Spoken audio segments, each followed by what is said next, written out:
Here I have my sister Zoe for this video's interview. I was not sure when I had Avery on if she's been on my channel before, but I am very sure Zoe has been on my channel. Yes, I have. Yeah. Like I said with Avery, a lot of those videos are probably privated, but you know, for a good reason. they were out there at some point. So this video is about the rise of girl boss conservatism, or like conservative girl bosses. So I have some questions prepared. I might think of more questions as we begin to talk.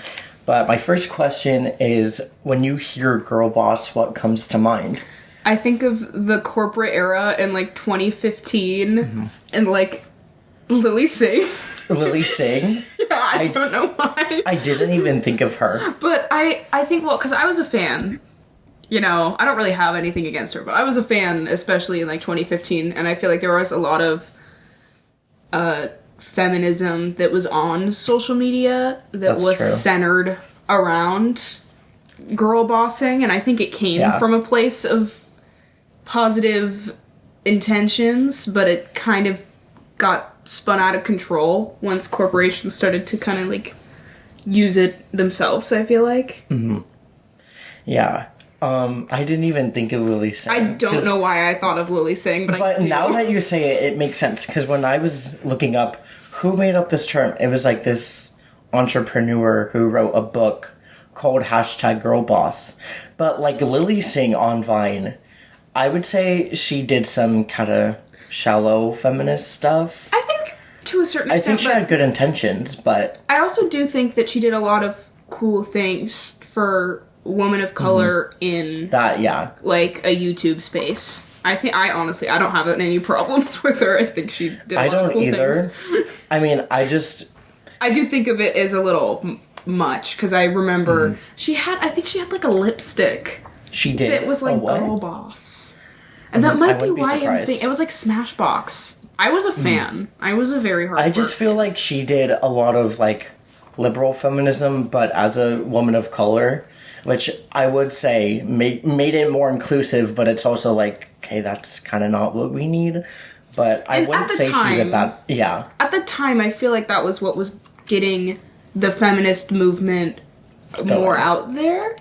And I think there were some negative repercussions, but I think that generally it skyrocketed into something that had positive impacts. Yeah.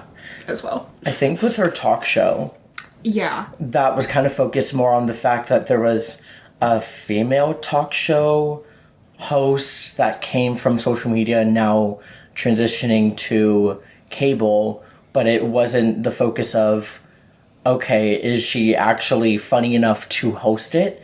Because a lot of people then, once they saw her show, they were like, oh, let's not.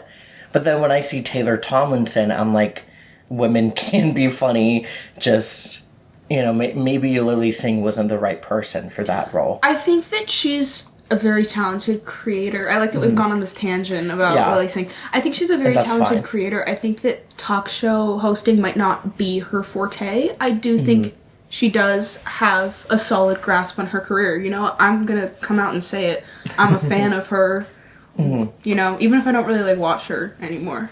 I think she's done a lot of cool things. I haven't followed her. I haven't followed. I think of her when I think of the term girl boss. I mean, maybe that's a compliment. I wouldn't be surprised if she's done a lot of great things. Yeah.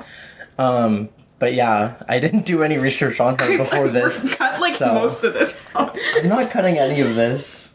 For Avery, I didn't cut anything. Unless we were like interrupted, but that's all that I cut. So my second question is, do you think most adult women these days fit the standard to be a girl boss? What do you have your own definition of what the standard to be a girl boss is? So I kind of explain it in the video as like, you have a career, but you also contribute something to your family. So whether you have kids, you take care of your siblings, but you have a career, basically just think of like a woman who has kids but also has a career. That's how I think Girlboss essentially became, because at first it started with female CEOs, but then I feel like it died down to just any woman in pop culture that happened to have a successful career, whether it was acting or singing, and then she also had kids with that. But now, just talking about any, like, working class or middle class woman, do you think, like, the Girlboss standard would be that now?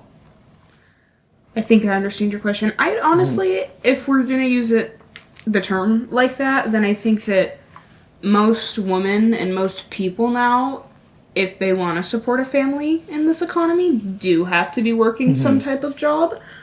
So if that's the definition of girl boss, I'd say there's so many girl bosses girl bossing it. I think, I'm sorry, I'm losing my train of thought. That's fine. But no, I think that the concept of having like a sole income in a household with kids is kind of out of reach for most middle class Americans, at least where we currently are in the world. Yeah. So most women who have kids that I know are also working. You know, like both of my like mother figures in my life have been working, and my father figures have it. It's just everyone's always working. And that's kind of how everything works nowadays. So I guess that, yeah, they're girl bosses. When you hear an anti-feminist online, maybe you've heard some say this in the real world. I've only seen it online. But when they'll say if the gender pay gap were a real thing, then companies would just hire women. What do you say to that? I say that logically that makes no sense, because the wage gap stems from the systemic oppression of a woman and the belief that women can't perform as well as men. So it would make very little sense, because if they're paying women less than men because they think women are inherently worse at the job than men are, then why would they be hiring more women? And also, like, paying 2 women would still cost more than paying 1 man. So with that logic, if they're gonna stick to being sexist, they could. Yeah. But everybody talks about the wage gap, and some people just say it doesn't exist, and I'm like, well, statistically speaking, that's not true. Yeah, because they'll say, well, like, they won't account for any, like, historical oppression against women that would lead to less women being in a field. They'll say, oh, you see, women aren't choosing these male-dominated fields, but they aren't looking at, are women actually choosing not to, or are they not given access to it? And when I first thought of this when I was writing, I was like, I should definitely put a side note on the gender wage gap. The way I thought about it was, if companies only hired women, they logically wouldn't do that even if they were able to get away with paying them less, because that would just be reducing the hiring pool that they hire from. And the weird thing, not a weird thing, just an outcome of the, like, war on DEI is that companies are now going to be looking at, like, their hiring pool and thinking, we can't hire women of color or just women for these roles, even if they're qualified. We don't want to be accused of hiring unqualified people, so then we're going to exclude them from our hiring pool, which just doesn't make sense, because the way I view companies, and, like, we're not a totally free market, but, like, we say we are. The way companies work, I think, is, like, they want as much people working as possible. And so even if that means, or, like, so therefore they actually would want to hire women because they want everyone who can work to be working. Yeah. Do you have anything else to say? I think that was well said. I think that, yeah, what you said about women having limited access to certain jobs because they have been male-dominated, it's like, that still shouldn't explain a pay gap if a woman has the same degrees, qualifications, doctorate, master's, whatever, to work a job. It shouldn't, have that much of an effect on the pay difference. And I can also see why some women wouldn't choose to work in certain fields. More not because of the same way that men would not choose to work in those fields. Like, I don't know how many people that are trash collectors. They do great work, but I don't know how many people, no matter they're a man or a woman, choose to do those jobs, or whether it's more out of necessity. But if you're a woman, if you're told that you're inherently not strong enough to do those jobs, I can see a lot of women, even if they actually wanted to, they could then see their biology as something restricting them, when in reality it's more about, like, practice and not, like, them being weaker than men to do those jobs. So I do think kind of like an internalized prison in that way, where it could stop women from even trying to do those things because they were told as a young girl, not just that women don't do those things, but that women aren't capable of doing those things. Yeah. I was going to add something to that, and then I lost my train of thought. If you think about it later, just let us know. Oh, wait. There's an episode of Parks and Rec. Where they're literally trash collectors. I remember that, yeah. And also, let's be real. I saw this TikTok the other day where this parent was like their kid wanted to be a trash collector, and instead of the parent being like, oh, why would you choose that? They're like, that's a great member of our society. You know, they don't get a lot of praise, but they do great work that is needed.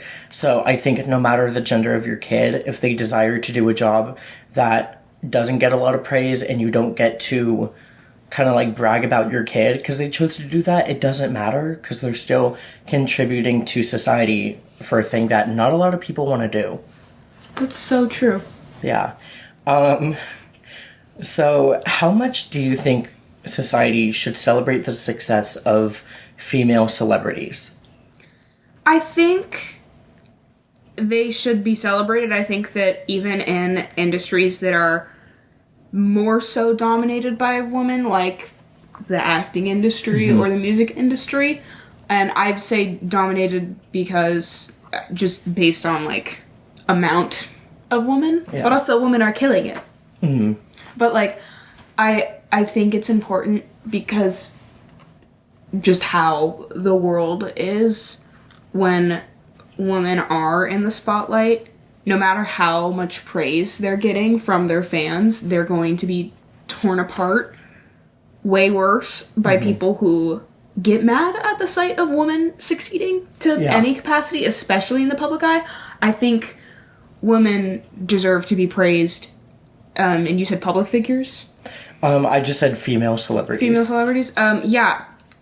I think they 100% deserve praise for their work. I think that if you put them on too much of a pedestal, and I'm not saying this about the women, because the women themselves are not doing anything wrong. I think when you put too much pressure on them to be this, like, figure of female empowerment, it becomes a slippery slope, not because of any of the feminist beliefs being bad, because they're not.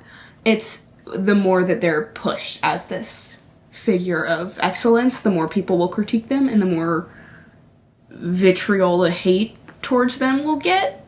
So I do think that there is a certain point where it's like, we should be praising women more, because there are so many things that make it harder for women to succeed, even in industries that have more women than men. It's just so much sexism and discrimination and objectification, especially if we're in, you know, like Hollywood, that women have to deal with and overcome. Like, literally every single woman in Hollywood has dealt with some form of sexism, as most women have in their life, period. But especially in Hollywood, it can get more extreme.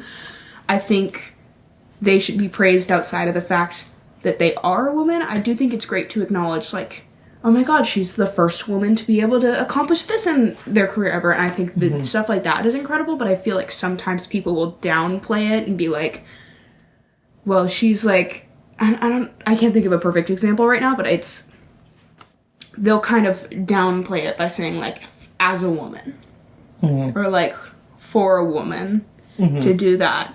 And at a certain point, I think that the line between, like, praise and, like, not mockery, but, like, it's a little belittling. I can see what you're saying. Yeah. Kind of like the difference between the first woman to do something, or it's only great because she is a woman doing it, not because she's the first.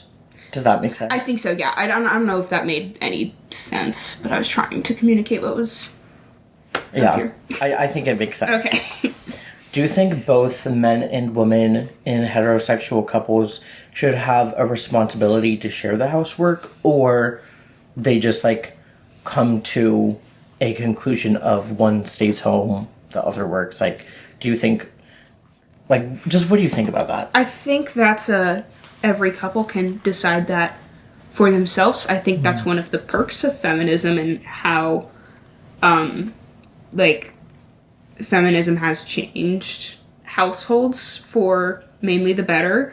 I think a lot of people will use this argument now. I think it's a good argument that feminism in the 21st century has given women the choice to work or to stay home if they can financially sustain that. So I think if you're a woman and you want to stay home and you can, great. If you're a man and you want to do just the same, great. If I personally believe if both parents are working, there should be an expectation that they're splitting responsibilities. I think I personally grew up with pretty split responsibilities. I know that when I was at my dad's, he cooked a lot of the dinner because he preferred to be cooking dinner, and his work schedule allowed him to get home by 4 or 5, so it made more sense usually. But there was still, like, a split between, like, household chores. I grew up seeing a pretty balanced, like, array of things, and I also have a lot of siblings, so chores are also dispersed to children after a certain point. But I think that that's something that's entirely up to couples. But again, the only reason that there is that choice is because of what feminists have fought for in the last 100-something years. I see online not a lot, but a big gap between what's achievable for most couples and what the typically man will want. Like, there will be Andrew Tate, who I said in the last interview where I talked with Avery, like, he has, like, a criminal sex trafficking ring. Like, he makes a lot of money off being a criminal. At least he can still pay for everything if he were to have a stay-at-home wife. But what I'm saying is there are a lot of men with that same mindset that don't have the amount of money that Andrew Tate has, and they still expect for their women to not get a job, to stay at home. And at that point, the woman may feel, well, then you're just forcing us into poverty if you're not allowing me to work, but you want me to stay home, you want me to be the traditional wife, but by me not working, we're struggling. And so a lot of women out there will actually say that they want to be a housewife, but they, like, don't want to be poor, I guess. Like they want to be a housewife, but only if their husband can actually afford to provide for her, where they don't have to be struggling. And I think that's a really big point for some women, because, like, capitalism kind of demands that both partners work nowadays, even if one would prefer that the other one stay home, or, like, both would prefer that one of them were to stay home. Like, I remember growing up, my parents were both working, and so we had a nanny, and I'm sure that, like, they had to work extra hard to afford that nanny, but also if one of them stayed home, yes, they wouldn't have to pay for childcare, but also they would still be missing out on that extra income that, like, went above what the nanny cost. And so, do you think that, like, men should be able to, like, pay up or shut up, basically, about this?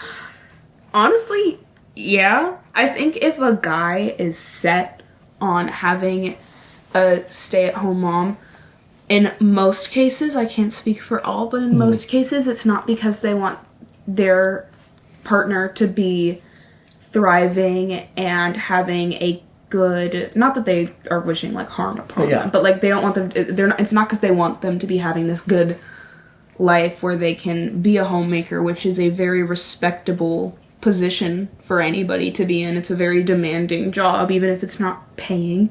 It's a very demanding job to be a homemaker. But they're not doing it because they want, like, their kids to have someone, per se. They're doing it because they want to have the power of being in charge of the finances in the house. And again, that's not every case. I think that when you have a guy like Andrew Tate, if we're bringing him up, it's definitely a control issue that I think a lot of men, especially with the, not necessarily incels, because incels are an extreme version of that, but I think the ideologies that have been tossed around in spaces where young men will go on the internet, it has become more of a control thing and become more of a power dynamic that they want to be the ones working, but because of the state of the world and the economy, they're not working enough to sustain a family. So pay up or shut up if that's the case. Yeah. But I think I've seen couples that are in thriving, healthy relationships where one of the parents is staying home, oftentimes the mom, and it's because there is a layer of, like, a level of trust between the two of them, and because the mom is actively choosing to, like, stay home and be a mom, and the dad is supporting her and the family, and they usually the parent who's the only parent working has a higher paying job. But yeah, I think that there has been this mindset that has gotten popular with young 20s or something, maybe a little older men, that they should have somebody that's at home for them as opposed to at home for, like, the house or the children, which, problematic. Yeah. How do you feel about trad wives? Another slippery slope. I think inherently there isn't anything wrong with, again, being a stay-at-home mom. I think when you are pushing the idea that you are morally superior for staying at home and taking care of your children, because that's a privilege to be able to stay at home. Not if it's out of necessity, but if you're choosing to do that, then that is a privilege. I think even if we've had trad wives become popular that have good intentions and are like, I'm staying home because this is my choice to do that, I think it's still perpetuating the idea, in some cases, that that's what women are supposed to be doing. I also think there has been a rise in conservative ideologies among younger generations in the last 5 or so years. Like, since post-COVID. Everybody's kind of agreed on that, I feel like, on the internet. So I think the rise of trad wives kind of just goes with that. I think when you give it context, it does seem a little harmful to progress that has been made for women and for everyone, really. I think it can be degrading, but again, it all depends on, like, the context of, and everybody has a different situation. But overall, I do think it is generally damaging. Let me bring up Nora Smith. I knew you were gonna name drop. Well, were you looking over? No, I didn't. I was just, when I think trad wife, I am thinking of Nora Smith because she's the popular one. Yeah, there's her and then there's Ballerina Farm. And what's interesting is that Ballerina Farm, I'd say, talks more purposeful about being a stay-at-home mom. Meanwhile, Nora Smith, I feel like, I mean, she is a model. So she does still do some work that isn't at home, but I would say that through her videos, most people kind of take from that, oh, she is a stay-at-home mom majority of the time. So even though she doesn't say much about it, or at least within the last year or two, like, I feel like if she did actually say outright, this is a woman's place in the home, she would actually face major consequences. Like, not consequences, controversy from some of her audience, because What I wasn't expecting was I feel like a lot of her audience, a bigger portion of her audience than most people expect are actually like left-leaning or liberal, because like a few months ago she mentioned in one of her videos that she was using raw milk. And if you know what raw milk means, it's kind of like, it's just milk that isn't pasteurized, so it has a lot of diseases that pasteurization gets rid of. And so it can be dangerous to pretty much anyone, but especially young children that have, like, not a developed immune system. And so it's kind of used as a dog whistle for the Make America Healthy Again people to be like, oh, I'm not crazy, but I do drink raw milk, wink, wink. And then that's basically saying that they subscribe with all that other ideology. And so I did see with my own two eyes the comments switch up, where normally every video she gets praise, even if there's someone being like, I don't agree with trad wives necessarily, but this is a good portrayal of it. All of a sudden she mentions raw milk, and then the comments are like, hey diva, why are you using raw milk? That's dangerous, hope this helps. So I feel like it is kind of like a switch up, and she doesn't talk about politics so that she doesn't lose part of her audience, because I'm sure she does realize that the less she talks about world issues, the more she's able to have her own beliefs and then just kind of say nothing and have a plausible deniability of it. What do you think? On just everything with Nora Smith? Well, just the fact that she doesn't really talk about politics or gender roles, but that she shows more than she tells. Yeah, I mean, in all honesty, I've seen Nora Smith videos on my For You page, and the other day she's like, I am making Starburst from scratch. And I'm like, yeah, I watched it. Mm-hmm. And I consider myself a leftist. And, you know, I mean, I'm not following her, but yeah. I don't scroll that quickly. I think generally there is a more recent, well, not more recent, I think this has been going on for like about a decade, belief that content creators have to talk about politics. And I think that it's important when you have conflicts going on across the world that are inhumane in certain cases. I think it's important to know that there are celebrities who are standing for the right thing, or you know, creators that are standing for the right thing, but I do not think it is a creator's job to be a political advocate. I think, again, I personally don't really support creators that I know are like conservative or... Me neither. And it's more so just because usually the content doesn't align with my interest anyway, and that's okay, that's fine. Again, the reason I'm not following her is because I assume, based on how she lives, that is her ideology and that's her beliefs. And that's where I mind my business. Yeah. Because she is making money on her... Honestly, yeah, she's also a full-time, like, content creator. Like, that is... Work. And now, like, all these trad wives are getting popular on TikTok, and I'm like, well, you kind of have a job now. Yeah. But, well, you know, homemaking is a job, but you have a job where you're getting paid. Yeah. And, I don't know. I think Nora Smith should be on Runway, personally. She's... A woman's place is on the runway. She's serving looks, if I'm being so honest. Yeah. But... I don't think that creators necessarily need to go into, like, detail about politics and have these very detailed stances. Because, again, if you're going to content creators and celebrities for your political news, you need to be checking up on something about yourself, because that's not where you should be going, generally.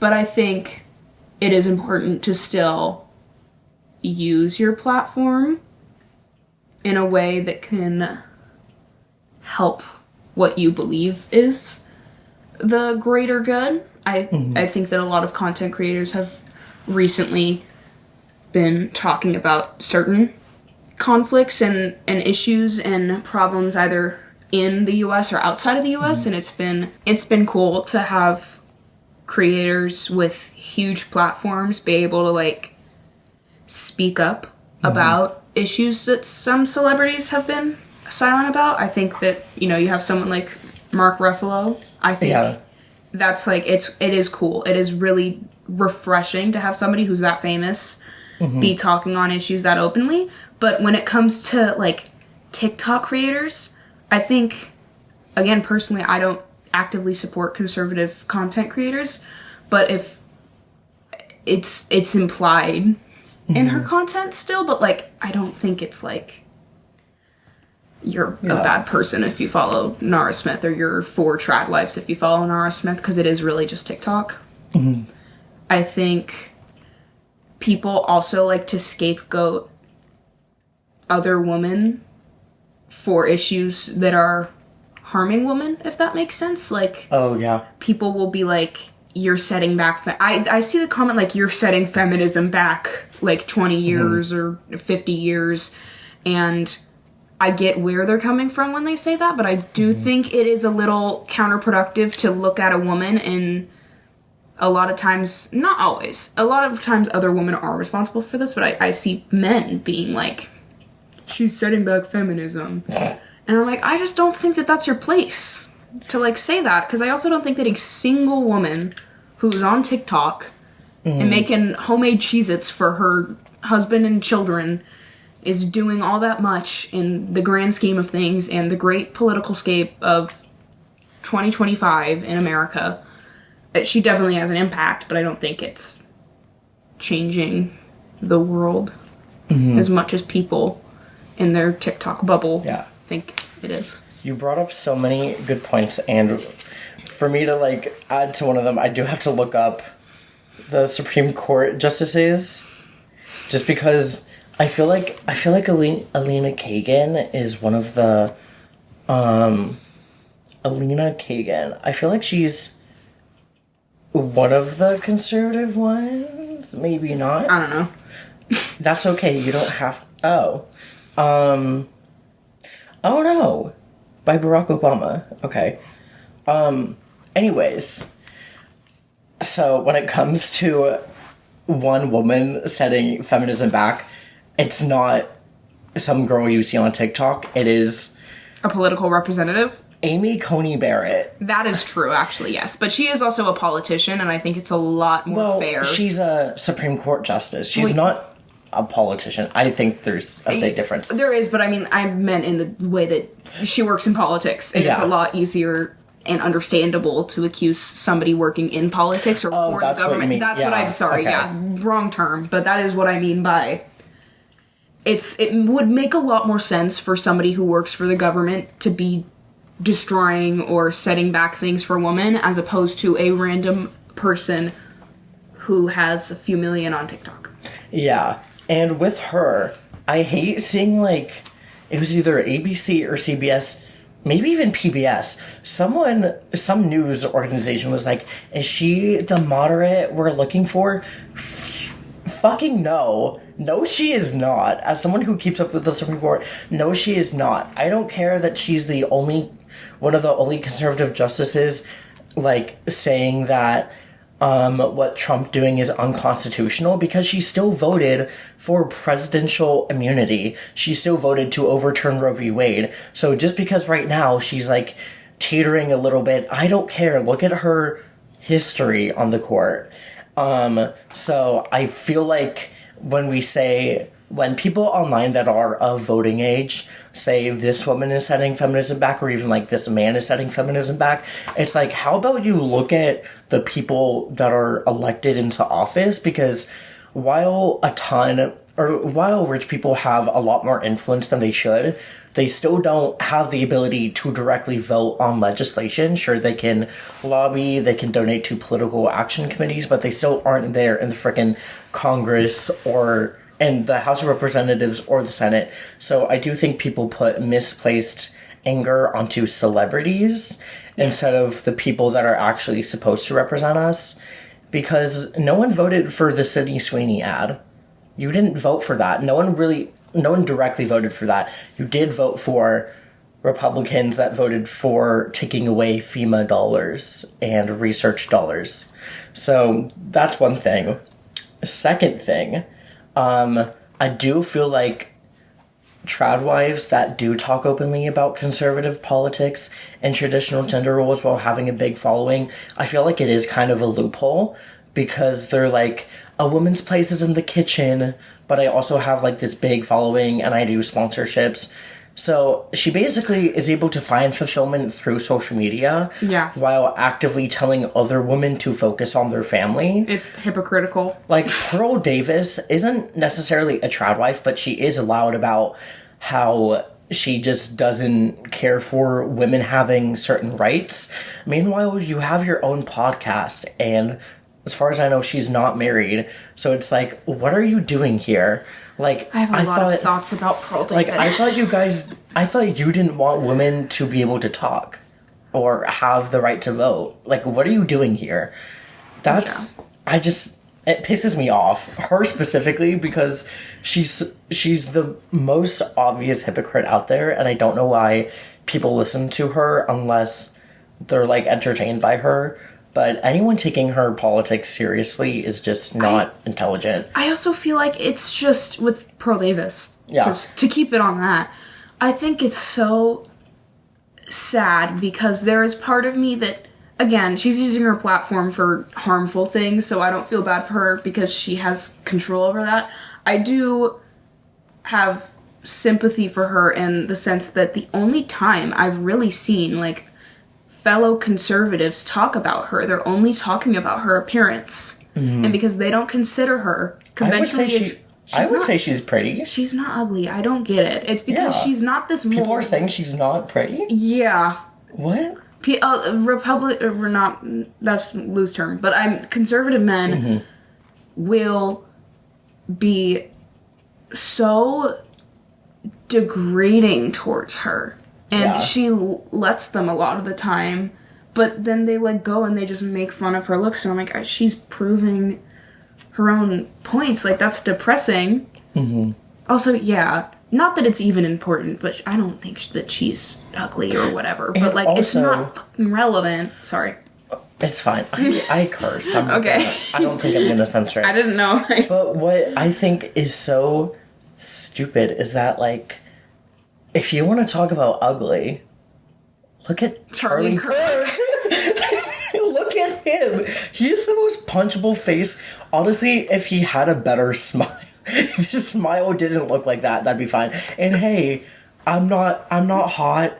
I'm not conventionally attractive, but there's a big difference between what I am saying and what Charlie Kirk is saying, and I do think if you are as chopped as Charlie Kirk, and you have the audacity to advocate for the things that he's advocating for, you do deserve a little bit of, like, critique on your looks, more in the sense of, like, just, like, fix your... How do you even smile like that naturally? Like, that's not a trained smile. He just smiles like that. I am a firm believer of, usually, in 99.9% of circumstances, if your only insult to somebody is their appearance, you need to find more things that have more, like, merit. Yeah. But when it's Charlie Kirk, I could insult so many things before I insult his appearance. That's the thing. So we can disprove his arguments, and then at the end of the day, if we still have time, we can call him ugly. And, he would probably insult me back, so I don't feel bad about that, because, I will say, I've never seen a clip of him calling, like, someone else ugly, but also that could be because he has no right to speak about it. I think maybe he knows. He probably does know. I think if he wasn't as insane, and I say insane not in the, like, actually insane, I say it as in the, wow, that's what you're choosing to do with your platform? Interesting. Yeah. I think if he wasn't this over-platformed, if that's a term, just platformed by too many people, even sometimes the people critiquing him, it's like, maybe we just stop talking about him. Not completely, but a little less. But I mean, it's kind of hard because he's kind of everywhere. If he weren't such a public figure. Which, that might make me sound like a hypocrite, but I wouldn't make fun of how a conservative woman looked. It's just because it's Charlie Kirk.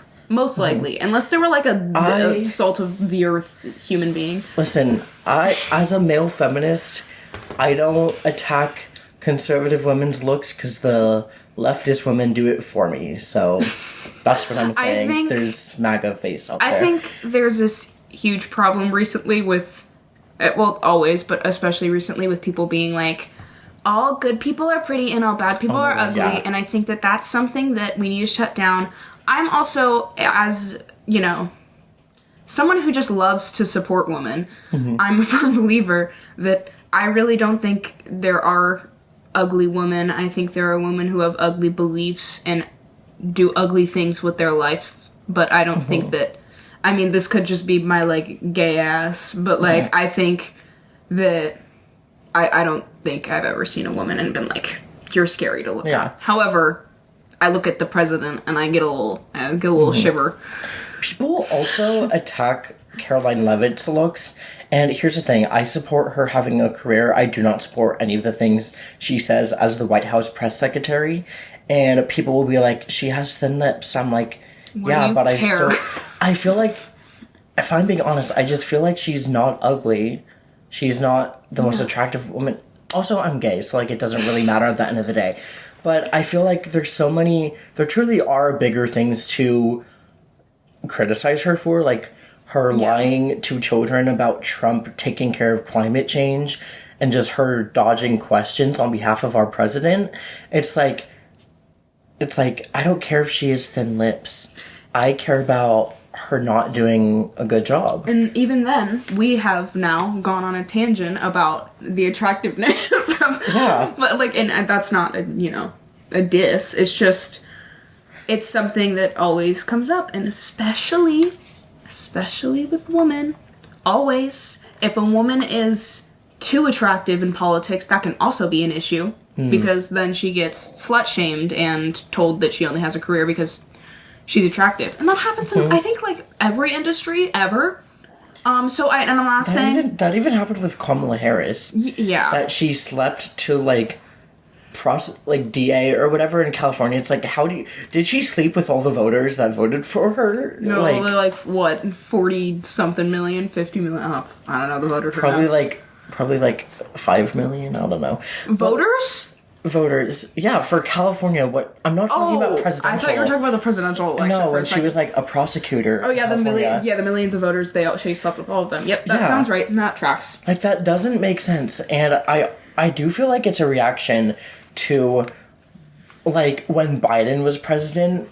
All the MAGA people were like, I don't want to see these blue-haired liberals out there. And now that Trump is president, the liberals are like, we're calling your ugly asses out. Because you called us blue-haired for no reason. It's like, do you want your Starbucks drink to not be made the right way?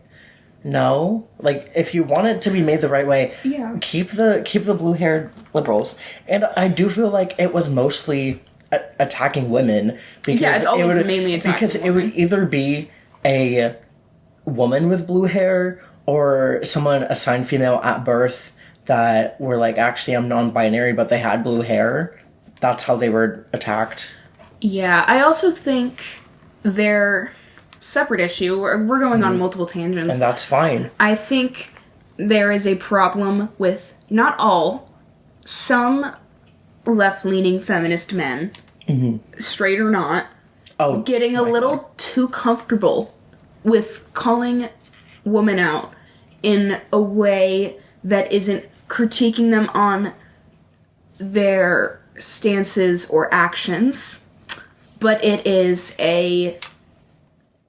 can be an indirect, like, comment about, like, it was like, and it's kind of slut-shamey, or it can be about appearance, and I think it's important to drill the fact that just because somebody is a shitty person, especially if it's a woman that's a shitty person, doesn't mean that you should go online and start absolutely tearing her to shreds and just saying all these things that are completely irrelevant to everything that she is doing as an awful person. Again, I'm not saying that everybody in this situation would deserve pity, but I think it is taken too far by a lot of male feminists who tend to get too comfortable insulting women in ways that are irrelevant to whatever argument they're trying to make, if that makes sense.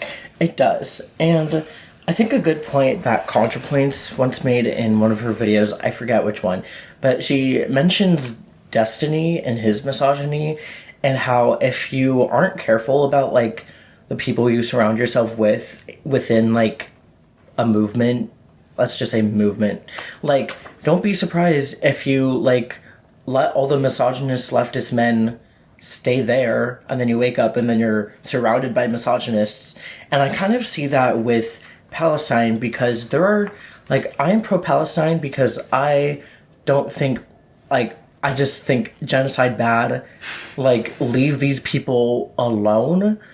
And then there's Candace Owens, who is pro-Palestine, not because she cares about the people, but because she is anti-Semitic. And I think it's interesting because I'll see so many actual, like, Jewish conspiracy theories out there coming from people with, like, a Palestinian flag in their name, and I'm like, you do realize there's a difference between Benjamin Netanyahu and some, like, third generation Ashkenazi Jew in New York.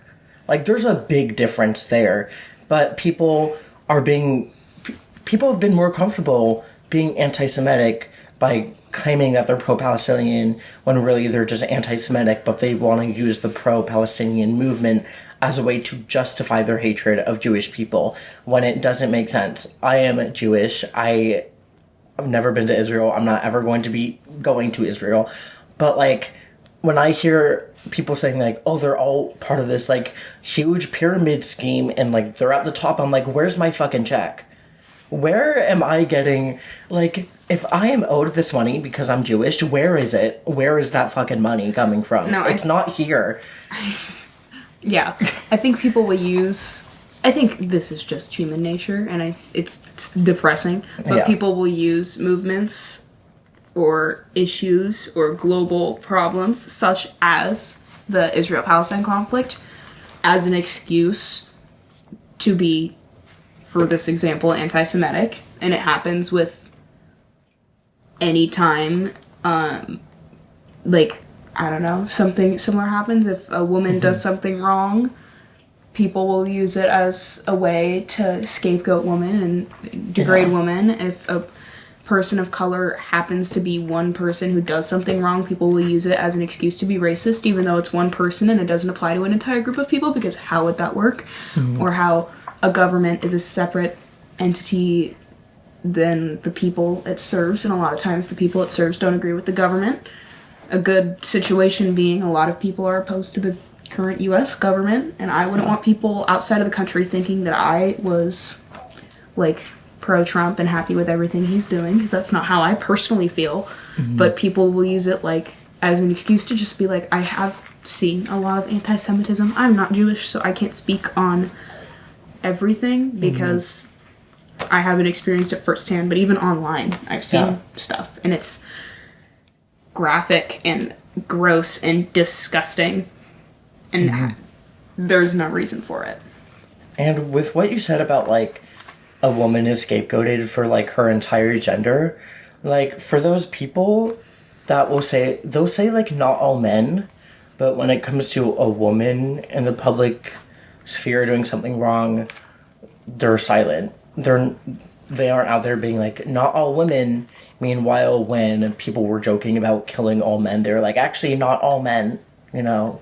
Well, yeah, because that was at a point where I feel that most white men weren't used to being hated so publicly and out in the open. And that is something that I think literally every other person would probably say, maybe you just suck it up because nobody's actually trying to come to your house and kill you. It's a trending, like, hashtag online. But that's a whole other can of worms. Do you have any last thoughts before we go? I love women. Yep. I love all women. I think women are just so amazing, and wonderful. And I'm a feminist. Mm-hmm. And I believe in women's rights. And I think the rise of conservative woman is a little depressing. But I still have hope for all women. Mm-hmm. As she should.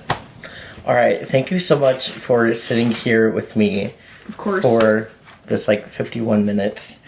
Anyone watching this? Wow. Hi. I'm so surprised. Leave some comments. Leave a comment saying how much you love women. Scale of 1 to 10. The world doesn't need more podcasts, but what we do need is one interview per main YouTube video of me just asking someone I know questions. I like that it was, I'm doing a video on feminism, I should interview Zoe. Qualification, woman. Well, it was more of that, I interviewed Avery for the last video, so I was I should interview my other sister that I live with for this one.